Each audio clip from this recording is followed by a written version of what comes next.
দোস্ত 5ই মার্চ গণ অভ্যুত্থানে হাসিনা সরকারের পতন ও স্বাধীনতার 1 মাস উপলক্ষে শহীদ মার্চ নতুন কর্মসূচি ঘোষণা করেছে বৈষম্য বিরোধী ছাত্র আন্দোলন। দোস্ত অন্যদিকে ফাঁস হলো ফেরদাউস রিয়াজ ও আরাফাতের কোটা আন্দোলন সময়ের চাঞ্চল্যকর চ্যাট, যেটা দেখলে আপনিও অবাক হবেন। সালাম নমস্কার দোস্ত। বুধবার 4 সেপ্টেম্বর সংবাদ সম্মেলনে সারজিস আলম বলেন, হাসিনা সরকারের পতন ও স্বাধীনতার 1 মাস উপলক্ষে সারা দেশে শহীদ মার্চ কর্মসূচি দিবেন তারা। দোস্ত সারজিস আলম আরো বলেন, এদিন সারা দেশে প্রতিটি থানা, ইউনিয়ন, মহল্লা সব জায়গায় এই কর্মসূচি পালন হবে। কেন্দ্রীয় কর্মসূচি হিসেবে রাজধানীর নিউ মার্কেট, কলাবাগান, ধানমন্ডি, ফার্মগেট, শাহবাগ হয়ে শহীদ মিনারে গিয়ে এই শহীদ মার্চ শেষ হবে। আচ্ছা, আপনি কি এই কর্মসূচিতে অংশগ্রহণ করবেন? অবশ্যই কমেন্ট করে যাবেন। সমন্বয়ক হাসনাত আব্দুল্লাহ বলেন, আওয়ামী লীগ সরকার সবকিছু আওয়ামীকরণ করে রেখেছিল, এখন এর থেকে বের হওয়ার জন্য আমাদের সবাইকে এক হতে হবে। দোস্ত অন্যদিকে ফাঁস হয়ে গেল ফেরদৌস, রিয়াজ ও আরাফত সহ অনেকের চাঞ্চল্যকর কিছু চ্যাট।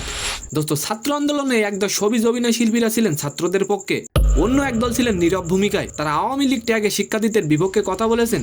তারা খুলেছিলেন আলো আসবে নামের একটি হোয়াটসঅ্যাপ গ্রুপ। সম্প্রতি সেই গ্রুপের কিছু স্ক্রিনশট ভাইরাল হয়েছে, যার মধ্যে একটি স্ক্রিনশটে দেখা যায় ছাত্রদের উপর গরম পানি ঢেলে দেওয়ার কথা বলছেন অভিনেত্রী অরুণা বিশ্বাস। পরিমণি এই গায়ে গরম জল দেওয়ার বিষয়ে অরুণাকে বলেন, অমানুষ, হিংস্র, লোভী, এত হিংসা নিয়ে কখনোই আপনি শিল্পী পরিচয় বহন করতে পারেন না, থু। তো সম্মানিত দর্শক, আজকের ভিডিওটি কেমন লাগলো অবশ্যই কমেন্ট বক্সে জানাবেন।